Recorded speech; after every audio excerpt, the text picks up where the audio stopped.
ఇక తెలంగాణలో భూకంపం, రామగుండంలో వచ్చే ఛాన్సు, అమరావతి దాకా ప్రకంపనలు. బాంబు పేల్చిన ప్రైవేట్ సంస్థ వెబ్సైట్లో పెట్టిన ఎర్త్ క్వేక్ రీసెర్చ్ ధృవీకరించని ప్రభుత్వ వర్గాలు. భూకంపాల ప్రిడిక్షన్ ఈజీ కాదంటున్న వాదన. అలర్ట్గా ఉండాలంటూ ఎక్స్పర్ట్స్. ములుగు జిల్లాలో ఇటీవలే భూకంపం, దంచి కొడుతున్న వాన అంటూ హైదరాబాద్లో ట్రాఫిక్ జామ్. జిల్లాలో వడగండ్ల వానలు, మరో 3 రోజులు వర్షాలంట. భారీ భూకంపం హెచ్చరిక తెలంగాణను భయపెడుతోంది.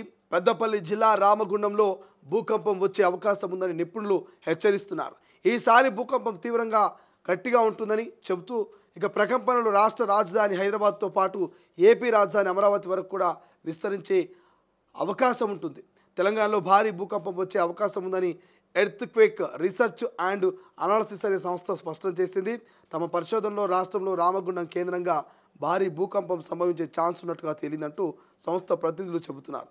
అయితే earth quake research and analysis సంస్థ భూకంపం సూచనలను ప్రభుత్వం అధికారికంగా ధృవీకరించలేదు. ప్రభుత్వ వర్గాలు, సంస్థలు ఎవరు భూకంపంపై ఎలాంటి ప్రకటన చేయలేదు. సో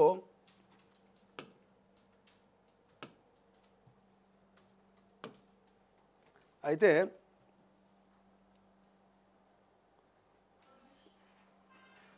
భూకంపాల్ని ముందస్తుగా ఖచ్చితంగా అంచనా వేయడం ప్రస్తుతం శాస్త్రీయంగా సాధ్యం కాదని ప్రైవేట్ సంస్థలు తమ పరిశోధనల ఆధారంగా వెల్లడించే అంచనాలు నిర్ధారణకు నోచుకోవని అధికారులు చెబుతున్నారు. నిజానికి తెలంగాణ, ఆంధ్రప్రదేశ్ రాష్ట్రాలు సెస్మిక్ జోన్ అంటే 2-3లో ఉన్నాయి.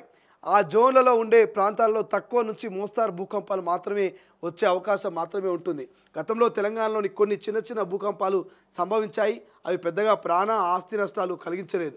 రామగుండం పరిసర ప్రాంతాల్లో భారీ భూకంపం సంభవించే అవకాశం ఉందని earth quake research and analysis చెబుతున్న దాంట్లో ఎంతమేర వాస్తవం ఉందని తేల్చాల్సి ఉంది. భూకంపాల విషయంలో అప్రమత్తంగా ఉండటం మంచిదే. అయితే నిర్ధారణ లేని సమాచారంపై ఆందోళన చెందాల్సిన అవసరం లేదని అధికారులు చెబుతున్నారు. ఏపీ, తెలంగాణ రాష్ట్రంలో గతంలో తక్కువ నుంచి మోస్తారు తీవ్రత గల భూకంపాలు వచ్చిన విషయం తెలిసిందే. అయితే ఎర్త్ క్వేక్ వెబ్సైట్ మాత్రం రామగుండం సమీపంలో భూకంపం వచ్చే అవకాశం ఉన్నట్లు చెబుతోంది. ఇప్పటి వరకు తెలుగు రాష్ట్రాల్లో భూకంపాల రికార్డు కూడా పెద్దగా లేదు. కొద్ది సందర్భాల్లో స్వల్ప భూకంపాలు ఇక్కడి ప్రజల్ని భయాందోళనకు గురిచేశాయి. ఏపీలోని ప్రకాశం జిల్లా ఒంగోలు ప్రాంతంలో 1969లో 5.1 తీవ్రత గల భూకంపం వచ్చింది. అది అప్పట్లో రాష్ట్రంలో భయాందోళనకు కారణమైంది. ఆ తర్వాత 1998లో తెలంగాణలోని ఆదిలాబాద్ జిల్లాలో 4.5 తీవ్రతతో ప్రకంపనలు నమోదయ్యాయి. అలాగే హైదరాబాద్లోని 1984, 1999, 2013లో చిన్న భూకంపాలు మాత్రమే సంభవించాయి. వీటికి ప్రజలు భయపడిపోయారు, కానీ ఎలాంటి ఆస్తి నష్టం కూడా సంభవించలేదు. అలాగే శ్రీశైలం డ్యాం పరిసరాల్లో కొన్ని సందర్భాల్లో భూమి కంపించినట్లు రికార్డులు చెబుతున్నాయి. అయితే భూకంపాలు రాకున్నా ఖచ్చితంగా అంచనాలు వేయడం ఇప్పటికీ శాస్త్రీయంగా సాధ్యం కాకపోయినప్పటికీ ఎర్త్ క్వేక్ ఫోర్స్ చెప్తున్న దానిపై అవసరమైన భద్రతా చర్యలు తీసుకోవడం మంచిదని పలువురు సూచిస్తున్నారు. తెలుగు రాష్ట్రాల్లో భారీ భూకంపాలు సంభవించినప్పటికీ ప్రకృతి ఎప్పుడు ఎలా ఉంటుందో చెప్పడం కష్టమైనందున అప్రమత్తంగా ఉండడం మంచిదంటూ నిపుణులు హెచ్చరిస్తున్నారు. సో ఇది మొత్తం మీద తెలంగాణలో భూకంపం వచ్చే ఛాన్స్ ఉందంట. ప్రధానంగా పెద్దపల్లి జిల్లా ఏదైతే రామగుండం ప్రాంతం ఉందో ఆ రామగుండం ప్రాంతం నుంచి హైదరాబాద్ వయా మరి ఏపీ రాజధాని వరకు కూడా మరి అమరావతి అయినటువంటి ఆ ఏపీ రాజధాని వరకు కూడా మరి భూకంపం వచ్చేటువంటి అవకాశం ఉంది. భూమి కంపించే అవకాశం ఉందంటూ ఒక ప్రైవేటు సంస్థ మరి ఎర్త్ క్వేక్ రీసెర్చ్ అనేటువంటి ఒక ప్రైవేట్ సంస్థ తన వెబ్సైట్లో పెట్టిందంట. మరి ప్రభుత్వం దీని మీద అఫీషియల్గా కూడా ఎక్కడ స్పందించలేదు, అఫీషియల్గా ఎక్కడ చెప్పట్లేదు.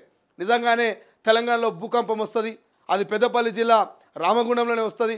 ఆ వచ్చిన భూకంపం హైదరాబాద్ నుంచి అమరావతి దాకా ఉంటుందని ఎక్కడా కూడా ప్రభుత్వం అఫీషియల్గా మరి ఫైనల్ చేయలేదు, అఫీషియల్గా దాని మీద స్పందించలేదు. కానీ ఒక ప్రైవేట్ సంస్థ మరి తన వెబ్సైట్లో పెట్టింది.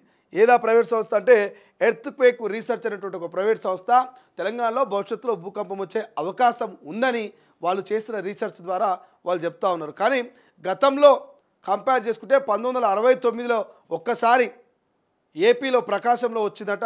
అది 4.5 వరకు భూకంపం ప్రకంపనలు వచ్చినట్టు తప్ప తర్వాత మళ్ళీ తెలంగాణలో ఒక్కసారి ఆదిలాబాద్లో వచ్చిందట, అది 4.2 వచ్చింది. సో పెద్దగా ఇక ఏపీ తెలంగాణలో వచ్చినటువంటి దాఖలాలు ఎక్కడ కనిపించలే. వచ్చిన అరాకొర చిన్న చిన్న భూకంపాలు 2013లో ఒక చిన్న భూకంపం. సో దాంతో పెద్దగా ఆస్తి నష్టం ప్రాణ నష్టం ఏం జరగలేదు, ఎవరికి ఏం కాలేదు. దాంతో మీరు భయపడాల్సినటువంటి అవసరం లేదని ప్రభుత్వానికి సంబంధించిన కొంతమంది అధికారులు నిపుణులు ఇంటర్నల్గా డిస్కషన్ చేస్తున్నారు. బట్ ఏదేమైనా కూడా ప్రకృతి విధ్వంసం ప్రకృతి వైపరీత్యాలు ఎవరికి చెప్పి రావు, ఎవరిని చెప్పో అలర్ట్ చేసో అవి ప్రవేశించవు రాష్ట్రాల్లోకి దేశాల్లోకి.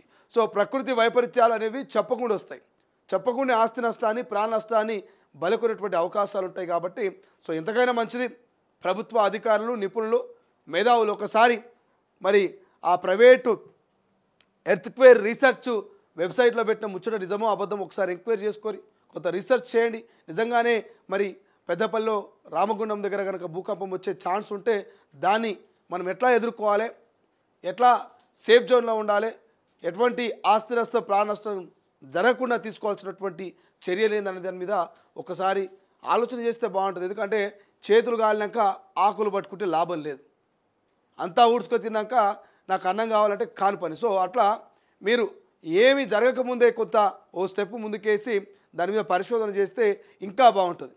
ఏమో ఏ క్షణం ఏమైనా జరగవచ్చు, సో చెప్పలేం. కాబట్టి ఇప్పటికే గాజా లాంటి దేశాలు చూస్తున్నాం, అమెరికా లాంటి ఇతర దేశాలలో వస్తున్నటువంటి భూకంపాలు, అక్కడ జరుగుతున్న ప్రాణ నష్టాలు ఆస్తి నష్టాన్ని మనం కళ్ళ కట్టినట్టు చూస్తూ ఉన్నాం, ఒక భయంకరమైనటువంటి పరిస్థితి.